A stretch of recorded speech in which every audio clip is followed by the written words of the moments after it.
Well, it's official. The election date is set for April 28th, and it looks like it might just come down to Donald Trump tipping the scales as to who wins. Will he throw his weight behind Mark Carney's Liberals or Pierre Poilievre's Conservatives? The Canadian public has been so thoroughly manipulated by mainstream media fear-mongering and Trump derangement that it might take more than Big Don toning down his rhetoric to give the Conservatives a fighting chance. Years of pro-Trudeau, anti-Trump, bought and paid for propaganda have left too many voters gripped by Trump derangement syndrome. There may be no coming back from that. If Pierre Poilievre wants to win, he needs to take a page from Trump's last campaign playbook. Independent media and podcasts. Big platforms like Joe Rogan and Tucker Carlson.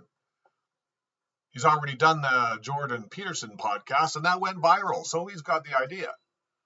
I bet Rogan and Carlson would jump at the chance to have him on, especially given Canada's role in the current political scene. Mark Carney, on the other hand, he'd never touch those shows. There are too many tough questions he'd rather dodge. Poilievre's got to avoid the Andrew Scheer trap that Andrew Scheer fell into, cozying up to Canada's mainstream media, thinking it's a boost to his image. Erin O'Toole tried a lighter version of that, and it flopped. Lesson learned? Don't play the legacy media's game. Trump supposedly got new tariffs coming April 2nd, and a pause on them could shake things up. However, he's even said he'd prefer a socialist, globalist, liberal government in Canada, because Mark Carney-led Liberals would keep our resources locked in the ground with their emissions caps. And with jacked up industrial carbon prices, industries would flee south to the United States to help Trump to make America great again. And after 4 years of that, Canada would be so broke we'd be begging to join the Stars and Stripes.